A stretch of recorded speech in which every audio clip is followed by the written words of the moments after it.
Hello friends, welcome to Sri Tamil channel. 2 உருளைக்கிழங்கை வச்சு ஒரு சூப்பரான டேஸ்டான ஈவினிங் ஸ்நாக் ரெசிபி தான் நாம் இன்றைக்கி பார்க்க போகிறோம்.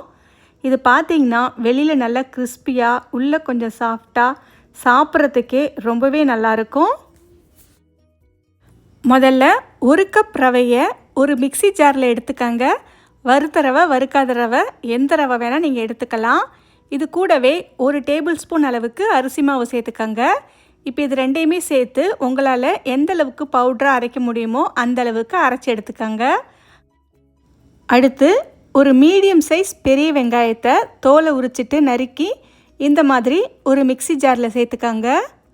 கூடவே 2 மீடியம் சைஸ் உருளைக்கிழங்கை தோலை சீவிட்டு இந்த மாதிரி நறுக்கி அதே மிக்சி ஜாரில் சேர்த்துக்கங்க. வேக வைக்காத பச்சை உருளைக்கிழங்கு தான் சேர்த்துருக்கேன். இது கூடவே 2 பெரிய பல் பூண்டு, 2 பச்சை மிளகாய் சேர்த்துக்கங்க. இப்போ இது எல்லாத்தையும் சேர்த்து இந்த மாதிரி ஒன்றா அரைச்சி எடுத்துக்கங்க. வெங்காயத்தில் இருக்கிற தண்ணியே இதை அரைக்கிறதுக்கு போதும். தேவைப்பட்டால் கொஞ்சமாக தண்ணி சேர்த்துக்கங்க. அரைச்ச இந்த வெங்காய உருளைக்கிழங்கு பேஸ்ட்டை ஒரு அகலமான பேனில் சேர்த்துக்கங்க.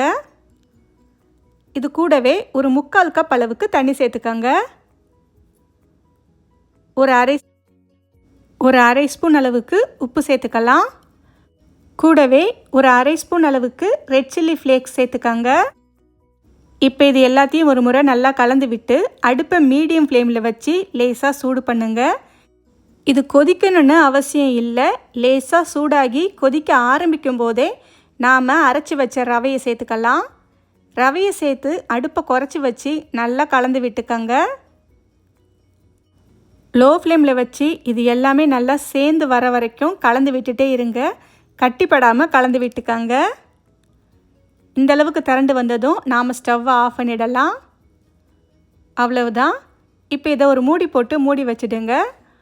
ஒரு 5 நிமிஷம் அப்படியே இருக்கட்டும். 5 நிமிஷத்துக்கு அப்புறம் வேறொரு பாத்திரத்துக்கு மாற்றிடலாம்.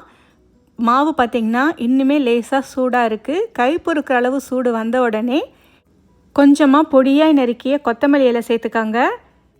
கையில் லேசாக எண்ணெய் தடவிட்டு இப்போ இந்த மாவை சாஃப்டாக பிசைஞ்சு விட்டுக்கங்க. எல்லாமே நல்லா சேர்ந்து வர மாதிரி ஒரு முறை பிசைஞ்சு விட்டால் போதும். அடுத்து இதில் கொஞ்சம் கொஞ்சமாக மாவு எடுத்து இந்த மாதிரி சின்ன சின்ன உருண்டையாக உருட்டிக்கங்க. உருட்டின உருண்டையை லேசாக அழுத்தி விட்டு வடைக்கு போடுற மாதிரி நடுவில் விரலால் லேசாக ஒரு ஓட்டை போட்டுக்கங்க. அவ்வளவுதான்.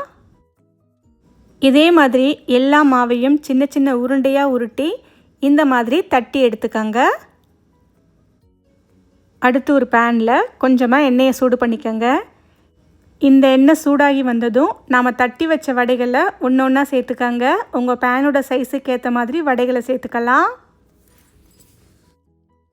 ஒரு பேட்ச் வடையை சேர்த்ததுக்கப்புறமா அடுப்பை மீடியம் ஃப்ளேமில் வச்சு நல்லா வேக விடுங்க.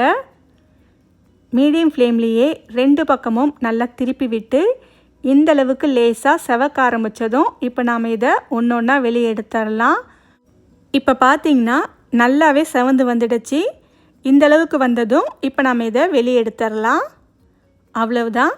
இதே மாதிரி எல்லா வடையும் போட்டு பொரிச்சு எடுத்துக்கங்க. அவ்வளவுதான் ஃப்ரெண்ட்ஸ்.